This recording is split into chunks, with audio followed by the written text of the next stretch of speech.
გადაცემის ამ ნაწილში წარმოგიდგენთ ქობულეთის მერობის კანდიდატს, ძლიერი საქართველოს ლელო და გახარია საქართველოსთვის პარტიების ერთობლივი კანდიდატი გახლავთ ეს ბატონი პაატა ცივაძე. პაატა ცივაძე დაიბადა 1971 წლის 3 ოქტომბერს. განათლება 1993 წელს დაამთავრა საქართველოს ტექნიკური უნივერსიტეტი ინჟინერ-ქიმიკოს ტექნოლოგიის სპეციალობით. 1994 წელს სწავლა განაგრძო ამერიკის შეერთებულ შტატებში, კერძოდ ნიუ-იორკში, მსოფლიო სავაჭრო ინსტიტუტში, სადაც დაასრულა უმაღლესი საბაჟო კურსები. 1996 წელს ეგვიპტეში, კაიროს პოლიციის აკადემიაში წარმატებით გაიარა ტერორიზმთან ბრძოლის მეთოდებისა და საშუალებათა კურსები. 2000 წელს გაიარა სწავლება ფედერალური საგამოძიებო ბიუროს FBI-ის ევროპის აკადემიაში თემაზე ტრანსნაციონალური დანაშაულის წინააღმდეგ ბრძოლის მეთოდები.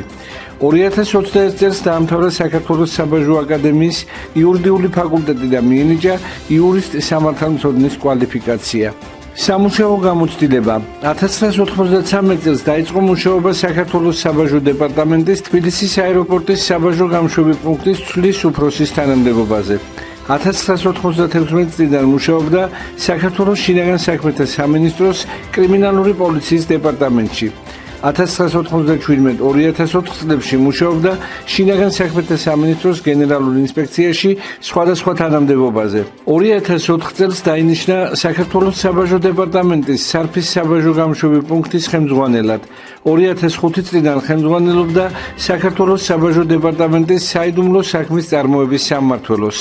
2007-2010 წლებში იყო უცხოური კომპანია N-Formas ექსკლუზიური წარმომადგენელი სამხრეთ კავკასიაში. 2010-2014 წლებში ხელმძღვანელობდა მულტიფუნქციური დასასვენებელი კომპლექსის წყალტუბო პლაზას მშენებლობას. 2015-2017 წლებში იყო კომპანია Corsar World Georgia-ს თანადამფუძნებელი და გენერალური დირექტორი. 2017-20 წლებში იყო საქართველოს კორპორატიული სპორტის ფედერაციის პრეზიდენტი. არის სახალხო მოძრაობა იყავი აქტიური საქართველოს დამფუძნებელი და არაერთი სპორტული და შემეცნებითი ღონისძიების ორგანიზატორი. 2010 წლიდან არის პოლიტიკური პარტია ლელოს წევრი. 2020 წლის საპარლამენტო არჩევნებში კენჭს იყრიდა ქობულეთის მაჟორიტარ დეპუტატად ლელოს სახელით. ჰყავს 3 შვილი და 3 შვილიშვილი. ფლობს ქართულ, ინგლისურ, თურქულ და რუსულ ენებს. მშვიდობისა ბატონო პაატა, უგუნესი მადლობა იმისთვის, რომ მოიცალეთ ამ დაძაბულ საარჩევნო კამპანიის დროს და ხართ დღეს ჩვენი სტუდიის სტუმარი. რა ხდება ბატონო პაატა, როგორ მიდის საარჩევნო კამპანია? მე ვაკვირდები თქვენს მოქმედებას Facebook-ზე, სოციალურ ქსელებში და ყველგან საყვედურობთ და ამბობთ და იძახით, რომ უთანასწორო ბრძოლა გიწევთ. რატომ გიწევთ უთანასწორო ბრძოლა? ვხედავ, რომ თავისუფლად გადაადგილდებით, თავისუფლად ხვდებით ამომრჩეველს, თავისუფალი შეხვედრები ამომრჩეველს თითქოს ლაღი და თავისუფალია და აბა რა გიშლით ხელს, რაზე საყვედურობთ, რა ხდება? მოგესალმებით ბატონო ჯემა, მივესალმებით თქვენს მაყურებელს. დიდი მადლობა მოწვევისთვის, ძალიან მიხარია და სიამოვნებს თქვენთან ყოველთვის მოსვლა, ვინაიდან ზუსტად ვიცი, რომ დაისმება თქვენი მხრიდან აქტუალური და ძალიან სწორი კითხვები და მადლობა ამ კითხვისთვის. უთანასწორო ბრძოლა პირველ რიგში არის ის, რომ ის მდგომარეობა, რაც ქობულეთში ხდება, თქვენ წეხან რო ახსენეთ, ადამიანი, რომელიც ასევე არის კანდიდატი მერობის და არ ყოფნის გამოცდილება, არ ყოფნის ვაჟკაცობა, გამბედაობა, თავის მოწინააღმდეგებთან, მეტოქესთან ერთად დასწრეს პირდაპირ ეთერში დებატებზე და თავისი პროგრამა, თავისი ხედვები, თავისი ცოდნა, კომპეტენტურობა აჩვენოს ფართო საზოგადოებას თუ რისი გაკეთება შეუძლია, რა აქვს აქამდე გაკეთებული და რა სპირდება თავის ამომრჩეველს, აი ეს არის ერთ-ერთი ფაზა იმ უთანასწორო ბრძოლისა, ვინაიდან ჩვენ მოვდივართ ყველა მიწვევაზე თქვენ ტელევიზიაში, მაგრამ სამწუხაროდ ჩვენ დაბლოკილი ვართ საზოგადოებრივი მაუწყებლის ეთერებზე და სხვა სახელმწიფო ტელევიზიებში. აი, ჩაგიჭერდით აქ ბატონო პაატა, მე თქვენ რამდენჯერმე ნახეთ საზოგადოებრივი აჭარის ტელევიზიის ეთერში. კი ბატონო. თქვენ კი იძახით დაბლოკილი ვარო და ხა მე ჩემს კოლეგებს დავიცავ ყოველთვის. დაბლოკილი ვარ იმ გაგებით, რომ ჩვენი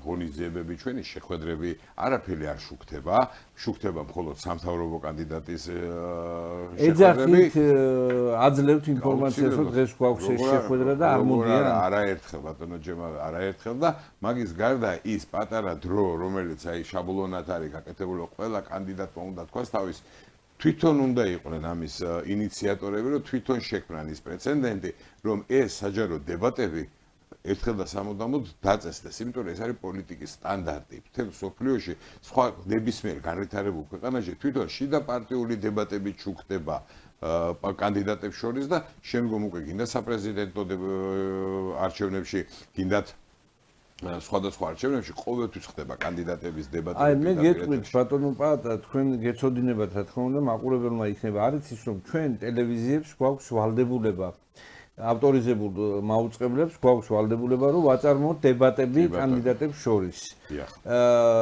დაგვავალეს და მოგთხოვეს ისიც რომ წერილობით მივმართოთ და სიტყვიერი მიმართვა არ ითვლება, თუმცა მე ყველა ეთერში ვაცხადებ, ყველა კანდიდატს ვიწევ და ვთხოვ რომ მოვიდეს დასცენ და იდებატონ. და არ მოგვეცა არც ამჯერად ამ არჩევნებზე იმის საშუალება რომ ყველა კანდიდატი მოსულიყო და გაგვემართა დებატები, თუმცა მე ძალიან დიდი მადლობა მინდა გადავხადო ვისარგებლო ახლა შემთხვევით ჩემს კოლეგებს რჩეულ არხზე და სამეფო არხზე ბატონ გიორგი ასათიანს და მის გუნდს, რომელმაც მოახერხა და ქართული ოცნების გარეშე, მმართველი პარტიის წარმომადგენლის გარეშე შედგა დებატები, იყო რამდენიმე ოპოზიციონერი კანდიდატი და ეს დებატები საავტორო უფლებით გადმოგცენ ჩვენც და ჩვენს არხზე იყო ამის ჩვენება. და მე ვპირდები მაყურებელს, რომ დღეს გადაცემის შემდეგ ჩვენ ამ დებატებს გავიმეორებთ ეთერში. ჩემთვის არ დაკავშირებია, ვინაიდან ქობულეთში მარტო 2 კანდიდატი ვარ და თბილისის კანდიდატებზეა საუბარი, მათ აქ არ მოუწდებათ ხელი სამწუხაროდ, აქ ჩვენ ვართ. ხო და ამას ვამბობ, რომ ადამიანებს, რომლებსაც აქვთ ამბიცია და პრეტენზია, რომ 4 წლის განმავლობაში მართონ ისეთი რთული და ძალიან დიდი პოტენციალიზე მქონე მუნიციპალიტეტი, როგორც ქობულეთის მუნიციპალიტეტია, ამბიცია აქვთ, მაგრამ იმის განბედაობა და ვაჟკაცობა არ ყოფილით, რომ ეს საზოგადოებრივ წინაშე თავისი გეგმები და თავისი ხედვები გააცნონ. მაგათი თემა რა არის, რომ დიდი გუნდით ჭალებში რო ვთქვათ, დადიან შეხვედრებს აწყობენ თავის პარტაქტივთან ერთად და არ დადიან თვითოულ ადამიანთან, თვითოულ ოჯახში არ მიდიან. ამათ გონიათ, რომ აი ეს მოჩვენებითი პომპეზურობა, რომ მათ კანდიდატს ხვდება ადამიანები, ჩვენ ხო უყურებთ და მონიტორინგს ვაკეთებთ და ვსწავლობთ მათ ყველა შეხვედრაზე ერთი და იგივე ადამიანები ბევრი არიან, ძალიან მიუხედავად იმისა, რომ ამხელა რესურსი აქვს, ამხელა შესაძლებლობები აქვს, ამხელა ყველაფერი მათთვის შესაძლებელია და დასაშვებია ჩვენგან განსხვავებით.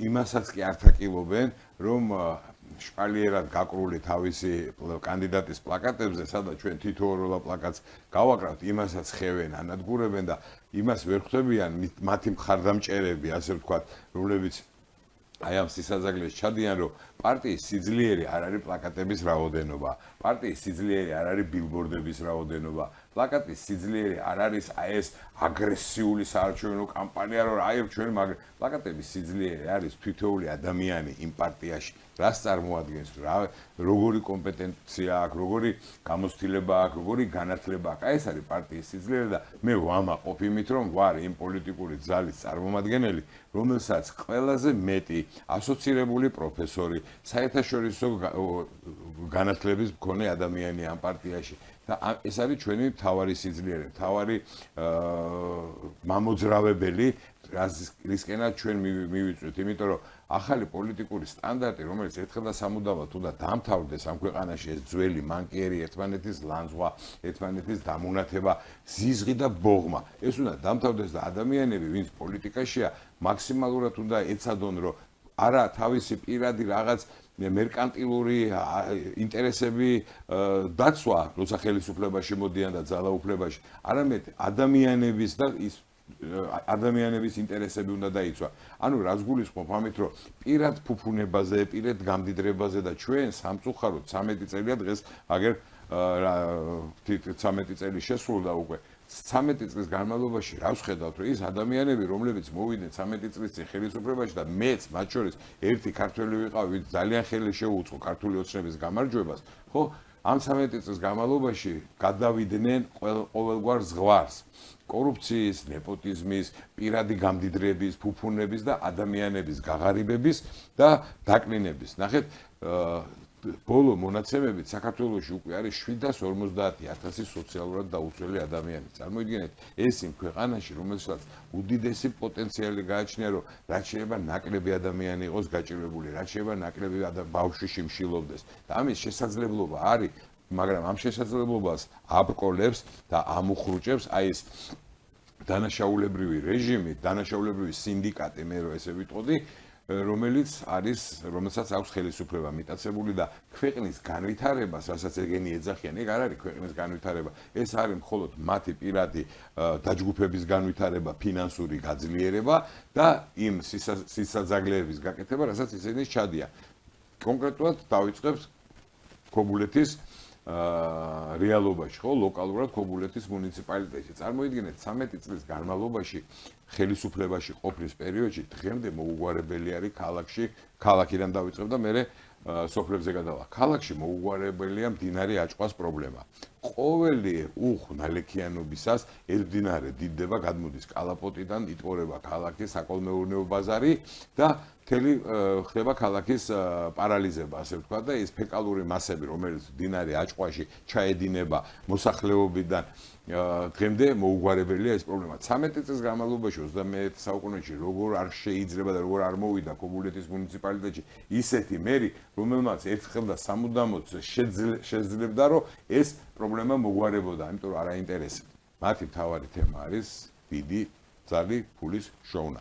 მუნიციპალიტეტის შენობა გადაქცეული აქვს მხოლოდ ფულის შოვნის ცეხად და არა ადამიანებზე მზრუნველი თანამშრომლების და ადამიანების სამუშაო ადგილად. ბატონო პაატა, კარგი იქნებოდა თქვენს ბრალდებებს, რომ პასუხისგანცემიყავდეს, მეორე მხარე და მე პირდაპირ გეტყვით, არ მომერიდება, არ დარჩენილიყავით ცალკარში მოთამაშეთ. ეს ბრალდება არ არის, მე ბრალდებას არ უყენებ, ეხლა ბრალდება, როცა უდანაშაულობის პრეზუმპციას, მე იურისტი ვარ და ვიცი ბრალდება, მაგრამ ეს არის რეალური ფაქტი, ხო, ესე ხო ხდება. მე ბრალდებას არ უყენებ, მე ფაქტების კონსტატაციას ვაკეთებ, ბატონო ჯემა, რომ ესე ხდება. მეორე, თქვენ თუ გინდა ბრალდება დაარქვით, მე ფაქტებს დავარქვით. მეორე, რაც ქობულეთის პრობლემა არის.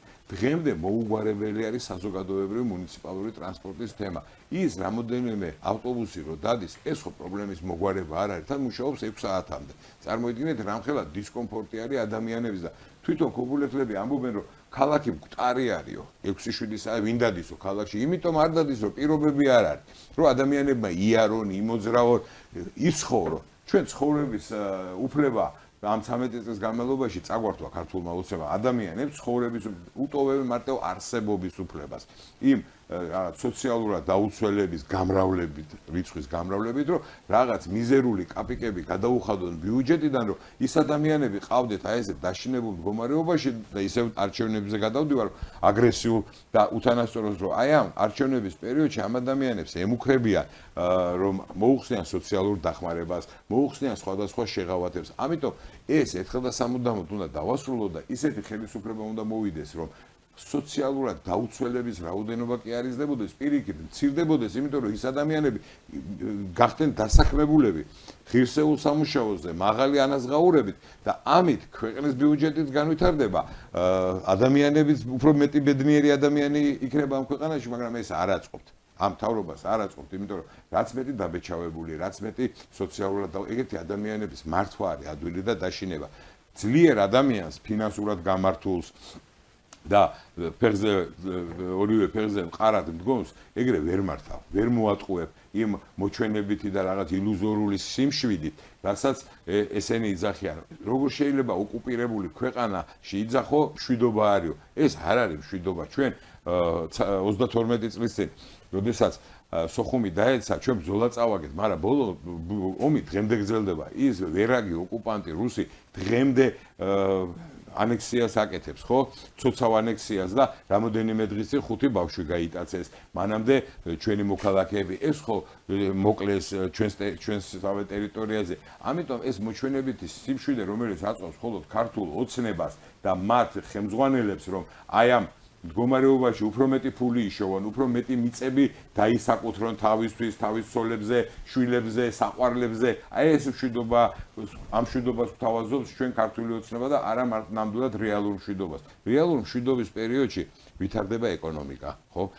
ვითარდება წარმოება, შემოდიან ინვესტორები და ბევრი ბენეფიტები აქვს ქვეყანას. თქვენ მე მითხარით, რომელი წარმოება განვითარდა, რომელი ინვესტორი შემოვიდა ქობულეთის მუნიციპალიტეტში, რა წარმოება გაძლიერდა ქობულეთის მუნიციპალიტეტში. მე გეტყვით მაგალითებს, ფაქტებს, ტყუილებს. პირველი 2018 წელს, როდესაც ჯერ კიდევ პატარიძე იყო აჭარის მთავრობის თავმჯდომარე და დაანონსა ქობულეთის მუნიციპალიტეტში 9 მილიარდიანი მწვანე ქალაქის აშენება, არაფერი არ გაკეთებულა, ტყუილი.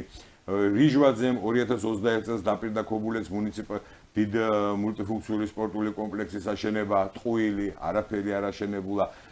ესეთი ეს ფაქტი, ეს ბრალდებები ხო არა, ეს ხო ფაქტები, ეს ხო სიმართლე. ერთხელ და სამუდამოდ ადამიანებმა უნდა დაინახონ, რომ არის მატყუარა, ვერაგი, ყოველ სიტყვაში არასწორი ადამიანების ხელისუფლება, დღეს ხელისუფლება მიტაცებული ადამიანების და ამიტომ ერთხელ და სამუდამოდ უნდა დავაწესოთ ის პოლიტიკური სტანდარტი, რომ ყოველი ტყუილის გამო პოლიტიკოს მოეთხოვოს პასუხი. და სხვათა შორის 2012 წელს არჩევნების დროს ბატონი ბიძინა ივანიშვილი ამბობდა და პირდებოდა ადამიანებს, რომ თქვენი არჩეული დეპუტატი, თქვენი არჩეული მერი, თქვენი არჩეული ნებისმიერი თანამდებობის პირი, რომელიც არ შეასრულებს დანაპირებს, უფლება გექნებათო გამოიწვიოთ უკონ. ეს საარქივო კადრებია და ისტორია ინახავს ამ იმას, ხო? ამიტომ ჩვენ ყველაფერი გვახსოვს ადამიანებს, ვისაც პოლიტიკაში ვარ ჩართული და მართლაც გვინდა რომ როცა ის ნათქვამი რომ პოლიტიკა ბინძური საქმეო, პოლიტიკა ბინძური საქმეა, როდესაც პოლიტიკაში ბინძური ადამიანები არიან და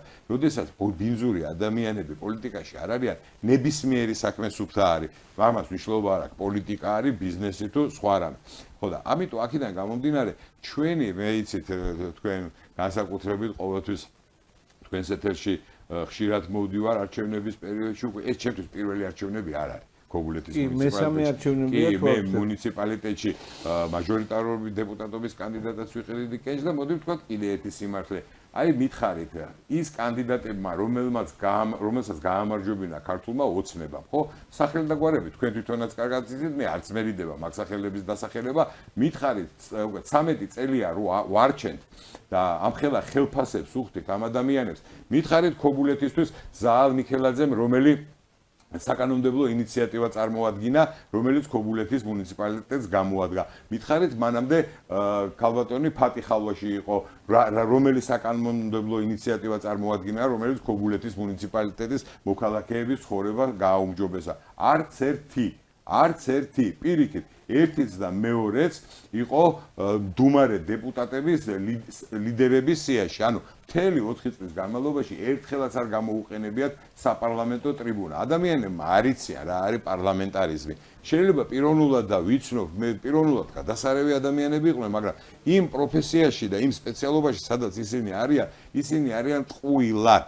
და ეს დრო იკარგება, რომ მაგათ რომ იყოფილიყვნენ მებრძოლი, ახალგაზრდა, განათლებული ადამიანები, რომლებიც ყოველ გამოსვლაზე და ყოველ მიკროფონის გამოყენებაზე თავისი რეგიონის პრობლემებს დაასახელებდნენ და პარლამენტის ტრიბუნას ამისთვის გამოიყენებდნენ, რომ ქობულეთის სოფლებში დღემდე არ არის წყალი, დღემდე საზოგადოებრივი ტრანსპორტი არ მუშაობს, გაზიფიკაცია არასწორად ხდება, გზები მარტო ისეთ ადგილებში არის, სადაც მხოლოდ მეტნაკლებად ქართული ოცნების მომხრეები ცხოვრობენ და სადაც მომხრეები არ არიან, ის რაიონები და ის უბნები საერთოდ მიტოვებულია. მაგალითისთვის გეტყვით დაბა ოჩხამური, ჯიხანსოფელი, ჯიხანჯური და უამრავი ესეთი სოფლები, იმიტომ რომ იქ არ ყავთ ქართულ ოცნებას, ასე ვთქვათ, თავისი ბევრი მხარდამჭერი და მიტოვებული. ამიტომ ჩვენი გამარჯვების შემდეგ პირველად მოხდება პრეცედენტი ქობულეთის მუნიციპალიტეტში, რომ მერი და მისი გუნდი არ იქნება რომელიმე კონკრეტული პოლიტიკური პარტიის. კი, ჩვენ ერთად ვართ ორი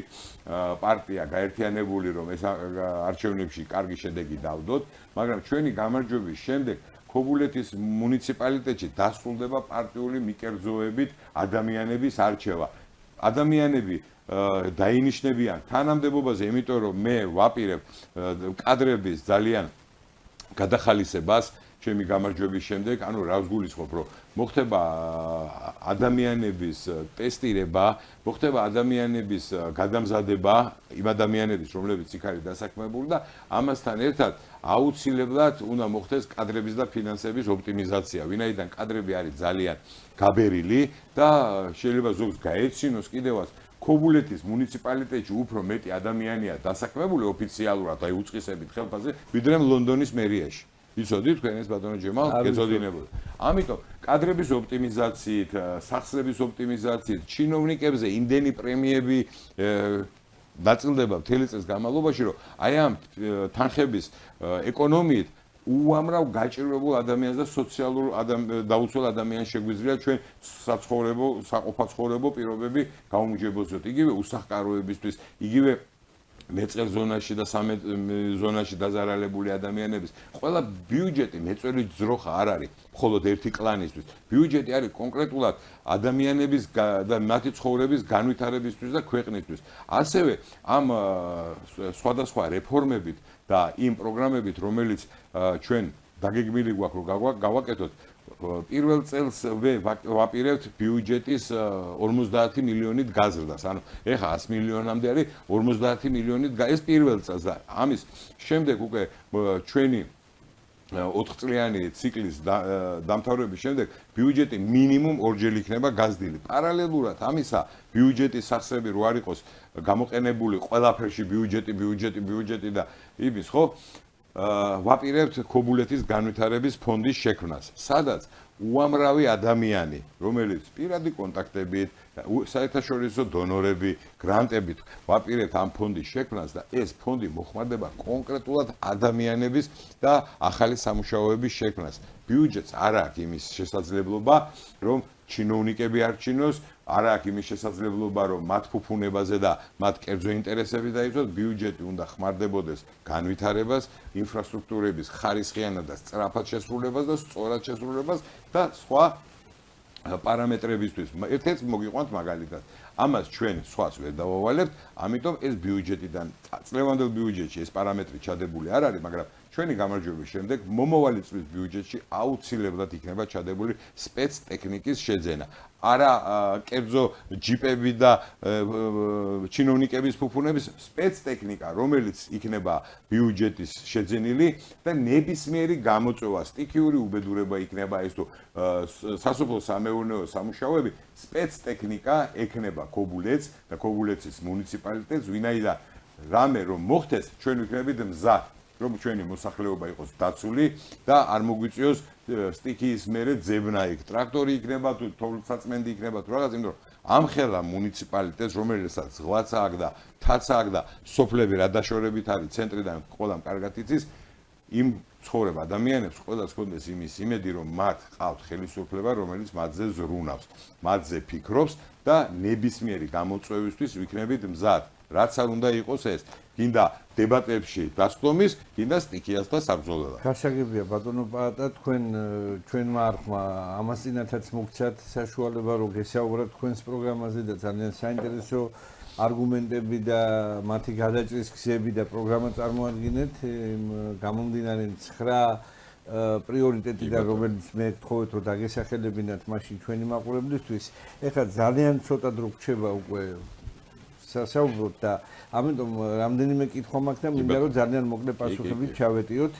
აი წინამორბედი მერი, დიახ, რომელმაც ვერ დაასრულა თავისი ვადა და წავიდა ვადაზე ადრე. დიახ, ლევან ზოიძე. ლევან ზოიძე, გინდათ ბათუმის მერი. კი ბატონო. გინდათ ჩიქოვანი და გინდათ მისი წინამორბედიც ვადაზე ადრე წავიდა ლაშა კომახიძეც და ერმაკოვიც, ერმაკოვიც და ქედისმერიც თუ არ ვწდები. ძალიან კარგი კითხვა. ძალიან ისა, რატომ მოხდა ეს? რატომ ხდება ასე? გეტყვით. თვითონ მერებს რატომ უჩნდებათ სურვილი რომ გადადგენეს? არ არის თქვათ ამომრჩევლისთვის შეურაცხყოფა. მე პირდაპირ ვიტყვი ყველაფერს, იმიტომ რომ მე არ ვერიდები სიმართლის საუბარს. ნახეთ, როდესაც ადამიანი აი ამ ხელა ლეგიტიმაციით 77,000 ადამიანი არის რეგისტრირებული ქობულეთის მუნიციპალიტეტში. ნუ ამდენი არ მოდის არჩევნებზე, მაგრამ მოდის 40-45,000 ადამიანი. შენ თუ გაძლევს მანდატს და როგორც ამბობენ რომ უმრავლესობით ვიგებ და რაღაც და შენ ის პასუხისგებლობა და ვალდებულება რომელიც გააქვს ამ ადამიანების წინაშე არა გათავისებული ბოლომდე იმიტომ რომ შენ იმ ადამიანებთან კი არა ხარ ვალდებული შენ ხარ ვალდებულება ერთ ადამიანთან და ერთ პარტიასთან რომელმაც შენ მაგ დაგნიშნა აქ ხო არჩევნები აქ ინიშნებიან ადამიანები და რახან ქობულეძე ვსაუბრობ როგორ შეიძლება არჩევნების წინ მოქმედი მერი გადადგეს თანამდებობიდან, ან რატო უნდა გადადგეს? არის ორი რამოდენიმე ვარიანტი. დავასახელოთ. პირველი, ადამიანი თანამდებობიდან გადადგება ჯანმრთელობის და ოჯახური მდგომარეობის გამო, ან გადადგება იმის გამო, რომ ის ვერ ასრულებს თავის ფუნქციებს მოვალეობას ღირსეულად, ხო? ამიტომ ცვლის მართველი პარტია ეგ ადამიანს და ნიშნავს უფრო ახალს, უფრო რაღაც გაუსრელს, ასე ვთქვათ, სპექტაკლს და პატიოსას ამ სიტყვის სრული მნიშვნელობით. ვინაიდან ისევ ის რომ დააყენონ, ის ადამიანები ხედავენ, რომ ამან 4 წლის განმავლობაში არაფერი არ გააკეთა. ისეთი, აი ღირსშესანიშნავი რომ რადიკალურად შეეცვალა მდგომარეობა. ამიტომ ამათ აშორებენ ამ იმიდან, იგივე ბათუმში კორუფცია, ნეპოტიზმი და იცით რა ხდება, დაბეტონებულია ქალაქი და იგივე ტენდენცია უკვე დაწყებული არის ქობულეთშიც, ეს მაღალსართულიანი სახლების მშენებლობა პირველ ზოლში. შეიძლება კითხვა დაიბადოს, რომ მშენებლობის წინააღმდეგია პაატაცივაძე და მისი გუნდი. არა, ჩვენ მშენებლობის წინააღმდეგი არა ვართ, ჩვენ ვართ წინააღმდეგი ქაოსური მშენებლობის, ჩვენ ვართ წინააღმდეგი ურბანული გენოციდის პირველი ზოლში და მართლა ჩვენი გამარჯვების შემდეგ ეს არ მოხდება. ქალაქი სიმაღლეში არ გაიზრდება. ქალაქი და მუნიციპალიტეტი გაიზრდება სიგანეში და ყველა ინფრასტრუქტურული პროექტი დეველოპერული მშენებლობა იქნება თუ სხვადასხვა შენობა ნაგებობების იქნება სწორად ჩართული და იმ ქალაქის სილამაზე არ დაირღვევა და ასე ყველაზე მთავარი რამე და გითხრათ გენგეგმა არ არის ქობულეთს არ აქვს გენგეგმა ბატონო ჯემალ წარმოიდგინეთ 13 წელია ხელისუფლებაში არის ქართული ოცნება და ქობულეთში გენგეგმა არ არის დამტკიცებული რაღაცას სწავლობდნენ რაღაცას აკეთებდნენ იმიტომ რომ გენგეგმა როცა არის რთულია რაღაც თვითნებური გადაწყვეტილების მიღება, მაგრამ მიუხედავად ამისა, ბათუმში გენგეგმის დარღვევით ბულვარში ააშენეს იმასთან ამბასადორმა ჯერ 4 სართულიანი უნდა ყოფილიყო და ეხლა რამხელა შენება, იმიტომ რომ ამათ არ აინტერესებთ არაფერი. აუცილებლად ეს ერთპიროვნული, ერთპარტიული მმართველობა უნდა დასრულდეს. კონტროლის მექანიზმებია ჩვენ რატო საუბრობთ, რომ უნდა იყოს აუცილებლად კოალიციური მთავრობა. ჩემი გამარჯვების შემდეგ პირდები ქობულეთლებს, რომ მე პირველ ვიცე-მერად დავნიშნავ იმიტომ რომ ჩემი პრეროგატივა დავნიშნავ არა ლელოს წარმომადგენელს, არამედ სხვა ოპოზიციური პარტიის წარმომადგენელს. არ გამოურიცხავ იმასაც, რომ ქართული ოცნების ღირსეული ადამიანები არიან ქართულ ოცნებაში, ძალიან ბევრი ღირსეული ადამიანები არიან, ცოდნე, რომლებიც მუშაობენ ქობულეთის მუნიციპალიტეტში და მათ ზურგზე გადადის სხვათა შორის იმ მოტმასნელი პარტაქტივის დანიშნულები, რომლებიც არაფერს არ აკეთებენ და მხოლოდ ხელფას იღებენ. სამსახურშიც არ დადიან, არაფერს არ აკეთებენ და რამოდენიმე ადამიანზე არის ჩამოკიდებული. ამიტომ პირდები, რომ ქართული ოცნების წარმომადგენლებიც დაწინაურდებიან ჩვენი გამარჯვების შემდეგ და ეს იქნება პრეცედენტი, რომ პირველად ქობულეთის მუნიციპალიტეტში კოალიციური მთავრობა შედგება და ყველა ადამიანს მიეცემა საშუალება თავისი ცოდნის, გამოცდილების, კომპეტენტურობის ფარგლებში დაიკავოს ის პოზიციები, რაც გამოადგება ჩვენი მუნიციპალიტეტის განვითარებას. გასაგებია, აი არჩევნებში არღებულობს მონაწილეობას რადიკალური ოპოზიცია. ორი პარტია ხართ, ძირითადად გახარია საქართველოსთვის და ლელო, ვინც იღებთ მონაწილეობას და ვინც იქნებით ამ 4 ოქტომბრის ადგილობრივი თვითმმართველობის არჩევნების მონაწილე. რამდენად გაქვთ გამარჯვების იმედი ბატონო პაატა? ცოტა ისეთი კითხვა, რა თქმა უნდა, რიტორიკული კითხვა, მაგრამ უფრო სხვა რაღაცას გეკითხებით, აი რადიკალური ოპოზიცია რევოლუციისკენ მიანიშნებს. რა იქნება 5 ოქტომბერს? მოდი ბატონო ჯემალ, მე ჩემი ბურად უყურებ ამ საკითხს და ესე უფრო სწორად მიმაჩნია რადიკალიზმი, როგორც ესეთი ცნება რადიკალიზმი და თქვენ არ გეშლებათ მისი განმარტება, რადიკალიზმი მოდის ხელისუფლებიდან. რადიკალური გადაწყვეტილები, ძალადობრივი ყური არის ამ სიტყვაში, შეჩვეულდა რომ გაიგოს სწორად ამიტომ მეც ეს სტანდარტი და ეს ყურის მიჩვევა ქართულმა რადიკალურმა პოზიციაში და ხელისუფლებაში მყოფმა ადამიანებად დაამკვიდრეს. ადამიანი, როდესაც აღშფოთებულია ხელისუფლების თავნებობით, ხელისუფლებიდან დიქტატურით, ტირანიით და ამას გამოხატავს აქტიურად ამ თავის პროტესტს, რადიკალური, რატო უნდა დავარქვათ? მოდი ვთქვათ, რადიკალური ხელისუფლება, რომელმაც რადიკალურად, ერთპიროვნულად, ერთპარტიულად მიიღო ის დამანგრეველი ქვეყნისთვის ისა. მე საუბარი მაქვს რევოლუციის მომხრე ადამიანების რადიკალიზმზე. მივალ მაქამდე, ხელისუფლება არის რადიკალური, რომელსაც არ ესმის თავისი მოქალაქეების ხმა. რადიკალურად არის ჩაკეტილი თავის აი ამ დანაშაულში სინდიკატში და ის ადამიანები, რომლებმაც პროტესტი გამოდა 306 დღე რუსთაველზე ვდგევართ, ხო? და მე ხა ბოლო ეს რამოდენიმე კვირა აქეთ მომიწია ყოფნა და ჩამოვცილდი ამ პროცესებს. არის ბრძოლის სხვადასხვა მეთოდები, ზოგი პროტესტით არის, ზოგი არჩევნებით არის, ხო? ზოგი ბოიკოტით, პროტესტი ერთია. ზოგი ბოიკოტია, ბოიკოტი არის პოზიცია და არა სტრატეგია. ჩვენი არჩევნებში მიღების მონაწილეობა არის ჩვენი სტრატეგია და ნუ რავი ნუ იტყვის რომ ჩვენ იმაზე უფრო ნაკლებს ვაკეთებთ, ვიდრე ბოიკოტში მყოფები, ხო? ამიტომ ერთობლივად ბოიკოტში მონაწილეებიც და არჩევნებში მონაწილეები ადამიანები ერთად ვქნით იმ გამარჯვების ფორმულას, რომელიც აიძულებს ქართულ ოცნებას, რომ ხელისუფლება დათმოს და რევოლუცია მოხდა. რევოლუცია რა არის? ხო, რევოლუცია არის ცვლილება, რომელიც ცვლის არსებულ რეალობას. ეს რეალობა, რომელიც დღეს არის, მე არ მაწყობს, თქვენ არ გაწყობს, იმას არ აწყობს, ამას არ აწყობს. უმრავლესობა ადამიანებს ეს არ აწყობს, რომ ერთპარტიული ხელისუფლება მიმიტაცებული, ეგრეთ წოდებული ხელისუფლება გყავდეს. ამიტომ თვითონ თუ ვერ მიხვდებიან, რას ჩადიან, ხო?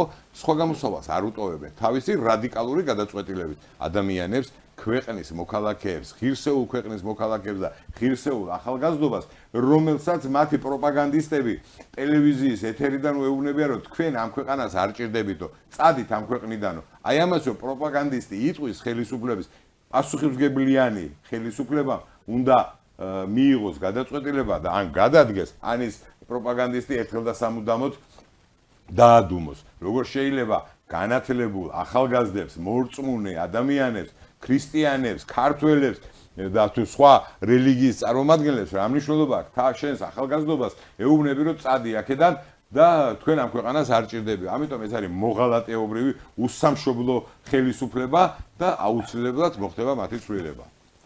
დიდი მადლობა. სამწუხაროდ ამოგვეწურა დრო, გადავაცილეთ კიდევაც. დიდი მადლობა თქვენ ამ შესაძლებლობისთვის. მე ვეთყვი ჩვენს მაყურებელს, რომ ჩვენს ეთერში საუბრობდა ძლიერი საქართველო, ლელო და გახარია საქართველოსთვის პარტიების ერთობლივი შეთანხმებული კომუნისტმერობის კანდიდატი. ერთი მოწოდება რო ატა ცივაძე, კი ბატონო, ნახევარი წუთი და დავასრულე. და ბოლოს დიდი მადლობა ბატონო ჯემალ, მოგიწოდებთ ყველას, ჩემო ქობულეთელებო. ჩემო ძვირფასებო, მეგობრებო, დებო, ძმებო, ნათესავებო, ახლობლებო, აუცილებლად მობრძანდით 4 ოქტომბერს არჩევნებზე და აფიქსირეთ თქვენი პოზიცია, რომ თქვენ აღარ გსურთ ესეთ საქართველოში ცხოვრება, გსურთ განათლება, განვითარება, პროგრესი, ამიტომ გააფერადეთ ცხრიანი, გააფერადეთ ის გუნდი, რომელსაც აქვს ამის კომპეტენციას, განათლებას, გამოცდილებას და მერწმუნეთ, რომ ისეთი აღზევების და ისეთი განახლების და განვითარების ტემპით დაიწყება ქობულეთში, რომ ჩვენ ყველას გავაკვირვებთ ამით. ამას კვირდებით მე თქვენი პაატა ცივაძე.